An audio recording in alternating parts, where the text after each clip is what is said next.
for your commentator, Ray Warren. Thank you, Graham. Reserve grade grand final. In charge is Chris Ward, and there's a very well-known sight, Steve Rogers in the number 6 jumper, but he's never taken out a grand final, the former Prince of Centres.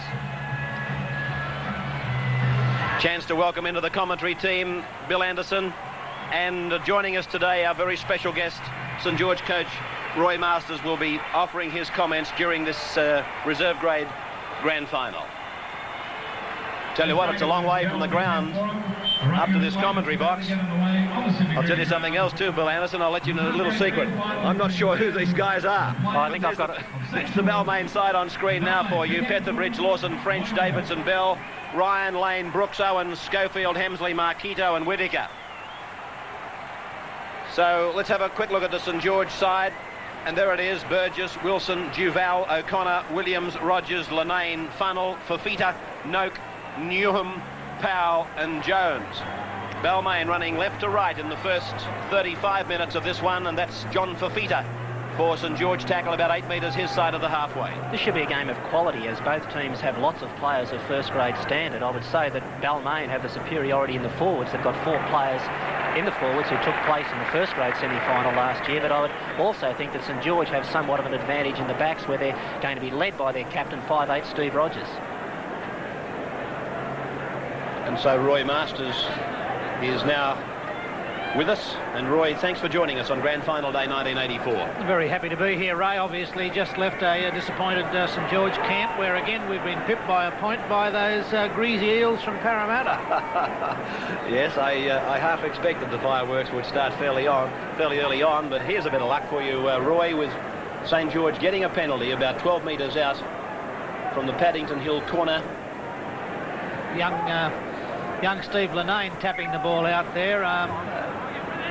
Outstanding player. We're very happy to have him, and we believe that he's going to go a long way with the club. That's Rick Powell in the 13, taken to ground. St George are only about 8 metres out from the line as it's worked across to Newham. Some very big front row forwards doing combat out there in this reserve grade grand final. A set play by St George. It backfired, and no score in reserves. The match just underway if you've just joined us, and Greg Lane coughs the ball up, and that's a very valuable piece of possession for St George. And away goes Jones from dummy half. Well taken. Oh, O'Connor's lost the ball. Michael O'Connor dropping it with the line just 2 metres in front of him. And so it'll come out for the line dropout now between the sticks. The line dropout. Yes, St George at least got the bonus of getting possession back. While that line drop out, and they get 2 points in front now from the mandatory kick for the fact that the line drop out has gone out on the full. Balmain fullback Rod Petherbridge taking the line drop out. He went for everything, and he's put it out on the full, so it's going to be the very easiest of penalty kicks for St George winger Brad Wilson. Roy, thank you. As I said earlier, in first grade will be uninterrupted. So Wilson moves in and politely puts it between the uprights. The flags are in the air. So St George draws first blood in the reserve grade grand final, and they lead Balmain by 2 points to 0.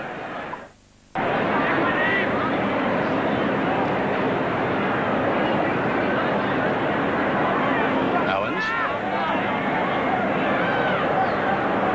Through Lane. It's out now to Ryan.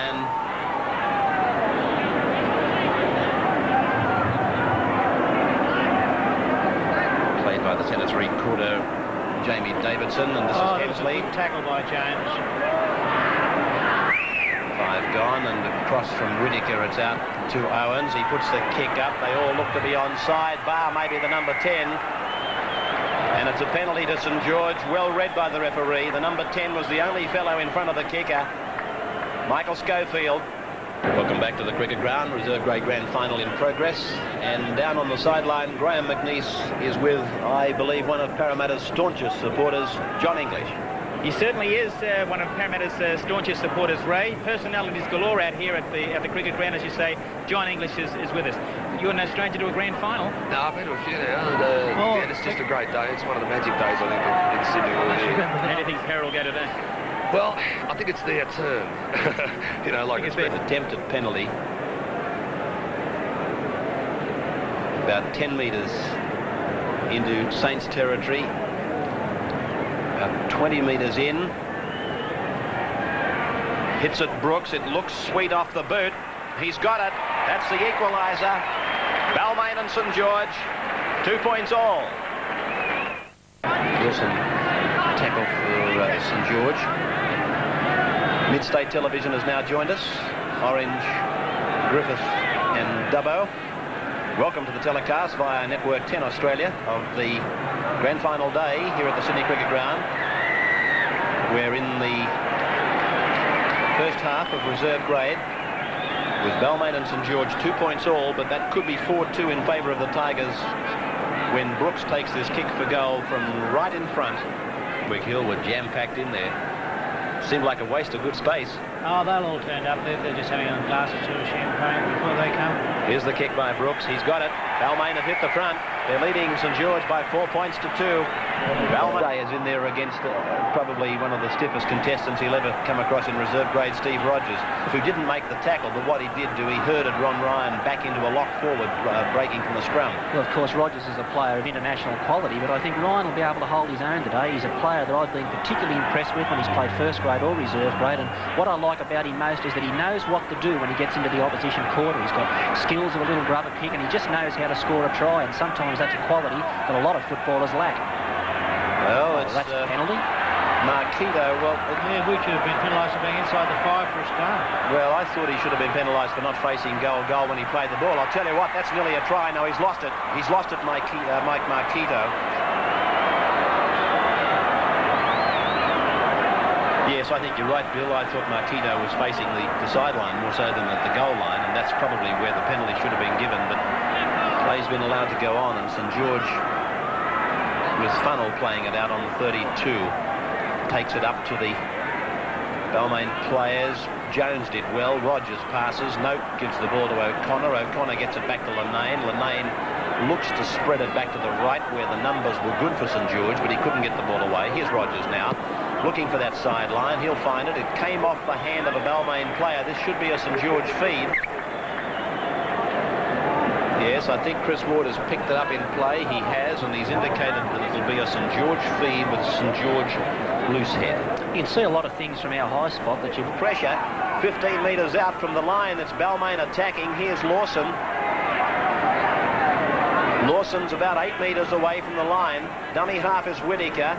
Across to Marquito, a cut-out pass. It's gone to Schofield. Schofield to Petherbridge. He's passed the ball and hoped that he might find somebody, and it's Linane who's tackled into touch. You were lucky then. You sure were, Roy. And a scrum will go down 5 metres away from the St George line. It's desperate time for St George. We're inside that last 5 minutes before half-time. Balmain have enjoyed the better of this one.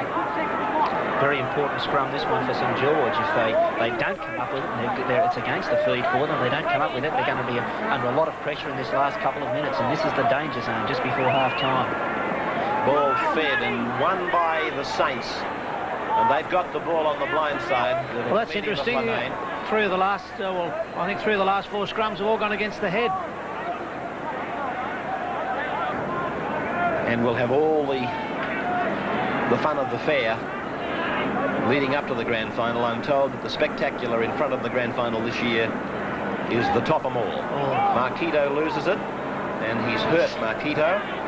Hemsley, I see he's got his head heavily bandaged now, and there's blood streaming from a wound that came from that kick in the face that he got. Hemsley, he looks like he's come out of a Cowboys and Indians movie. He's bleeding profusely from a gash that they'll stitch up at half-time. He'd have to be Kit Carson, wouldn't he, with that long hair and bandito around his head? Squirting some water into his mouth, and Kerry Hemsley is going to leave the field, I think, early. And they'll get to work on him pretty quickly. an awesome sight, isn't he? It's an awesome sight at any time, Kerry, but with that bandito around his head and blood streaming from under it. Sure is. If he breaks through, I'll leave him to you. You wouldn't like to meet him down the back of Chinatown, would you? Wilson now with a chance to equalise. It's long and low, and it hits the upright and bounces away. The siren has sounded the end of the first half.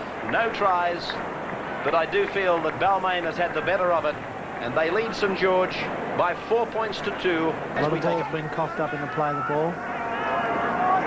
Here's Powell going across the back of the ruck and being tackled on the Balmain 22. Saints working up for something here.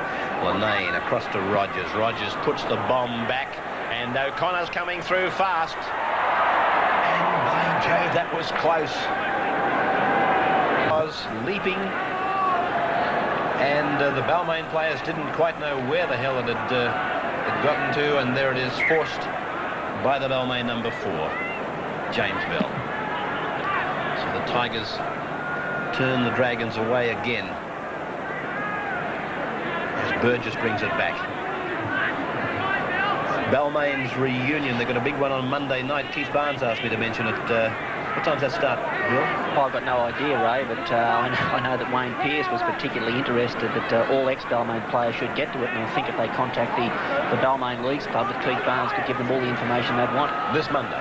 This okay. Monday. Fine. Out to Lanane, across to Rogers. He cuts out for Feeder. He gives a long ball out to O'Connor. They're going to have to watch him. O'Connor's got them beaten. He's going to score! First try of the reserve grade grand final. Scored by Michael O'Connor off a gem of a pass from Steve Rogers. And Roy Masters, now you can cheer. Well, he's a wonderful player, Michael. He can step off either foot. He stepped off very well off his left foot then, and he had no worries at all about beating the fullback. In fact, he could have made it a little bit safer and passed to his outside support. But he had all the confidence in the world. He would beat him. He certainly is a confident player. He beat David Brooks very easily with a fen. Well, there was a lot of class in this try. First of all, the Rogers pass. It was a second man play. He missed the feeder. Shot it across to O'Connor. O'Connor beat the first defender off the left foot, stepped through another tackle, became one-on-one with the fullback, used his left foot step once again, and plants the ball down under the post for a tremendous St George try.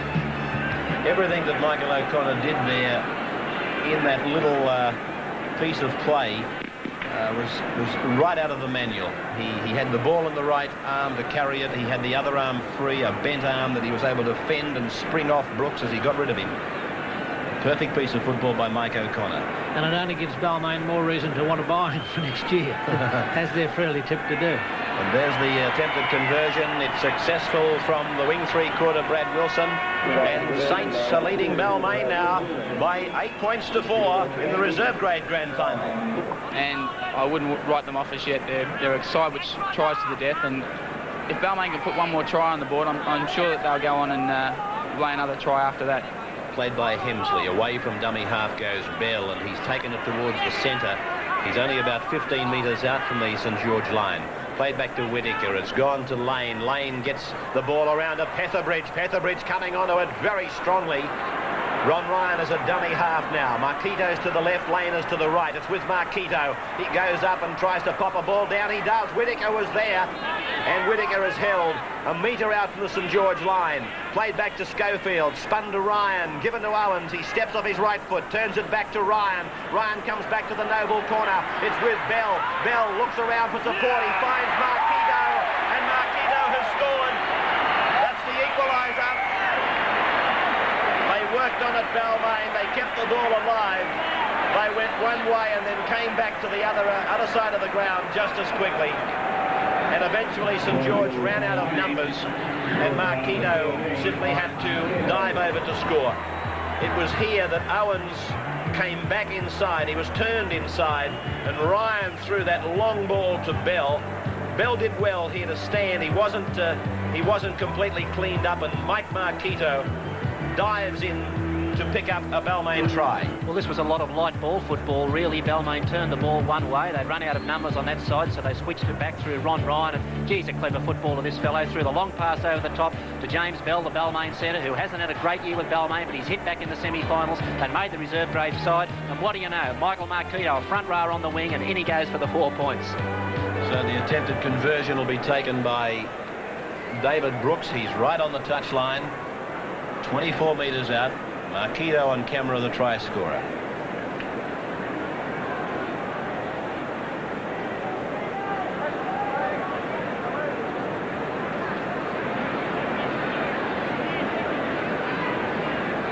So Brooks from the sideline. He's got this. Oh, magic kick. How sweet it was for David Brooks. Balmain leading Saints now by 10 points to 8. That fellow in 3, that's Jamie Davidson. Jamie Davidson. Mark Lawson was the one to go off the field, and they moved James Bell out onto the wing. Bell's gone to the wing, has he? Yeah, Lawson's off the field. Right. So many of these players you wouldn't see in a season of broadcasting, and a couple of them, Davidson and Bell in particular, and this 14 fellow, he hasn't helped very much. I'll give you the tip. Paul Bevan, he's a good footballer too. Oh, what a mistake.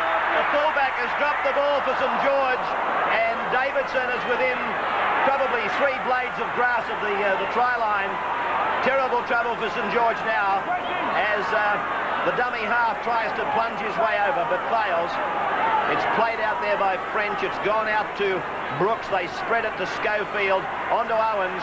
Owens takes it up 15 metres out from the St George line. Played back to Whittaker. It's with Lane.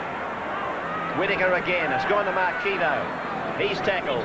Flicks the ball out the back door. Picked up by Bevan. And Bevan is tackled 10 metres out from the line. That must be their 4th tackle.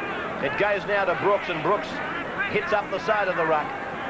He's tackled on 5. Lane is to the right.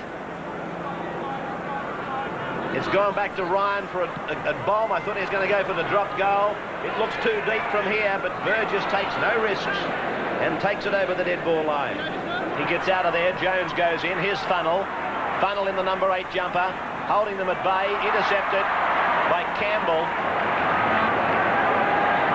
Touch judge in. Well, maybe St George are going to get a penalty from this one. The touch judge has come on, and he came onto the field as soon as Balmain assumed possession. Well, it'll equalise it if it is the case. Score at the moment, 10-8 in favour of the Tigers. All the best from the Balmain camp to you, Jeff. Well, are you able to talk, Wayne? The kick as well. We'll have a look and see how he goes. All righty. It's 11 metres in from touch. 28 metres out. It's low. It's just wide. Just wide. And Bevan comes away with it in the number 14 jumper for Balmain. 2 from 3 for Brad Wilson. A chance to equalise in the grand final. In fact, I think that's about where Michael Cronin took that kick for Parramatta when he had the chance to draw level with the Saints, Roy. 77, that's true. So we welcome in viewers now through RVN2 Wagga, and also joining us at this stage is Albury, because they work off the same link, I believe, RVN and... Something that's been a try scorer for you this year. This is the time to produce it. 1 minute to go in a grand final. The last throw of the Dogs. Trip over the top, Bill. There's nothing else you can do, really. Well, they got 40 seconds to do it in. It's going to make it hard also, Roy. Balmain a back point sweeper now. Greg Lane, their halfback, and he's there to tidy anything up that should come that way. Yeah, maybe a grubber along the ground, anything, you know, just hoping for a freakish bounce. O'Connor plays the ball inside his own 22. This is Walsh. Long ball out to Graham Buckley, and Buckley is hit by the Balmain defence. 12 seconds to go, and a penalty to the Saints. Ryan's been in there the last couple of tackles working for this penalty. There's the countdown from the crowd. St George are going to lose this one unless this is a miracle. It might be a miracle. Ball from Funnell. He could have possibly kept it alive. 3 players on his left are standing there saying, why didn't you give it? Why didn't you give it? The groan of anguish came from the coach. He had 3 men on his outside, one of whom was Michael O'Connor. And he can run a bit. So Balmain have taken out the reserve grade grand final. Players rushed to their diminutive coach, Peter Duffy. Good servant of the Balmain club is Peter. And Balmain have taken out the reserve grade grand final. going to try and get down to the ground to Wayne Pearce, who should have little or no trouble in getting an interview from one of these guys. Yeah. So they hold their captain, Mike Marquito, aloft. One's got to feel sorry for Steve Rogers. And let's go down to the sideline. And here's Wayne Pearce. Yes, Ray, it's ecstatic scenes down here from the Balmain camp. Battered and bruised bunch, but they're looking very, very happy. Kerry Hensley looks like a battled warrior, but he's over there screaming, blood screaming everywhere. It's just a great scene down here from the Balmain camp.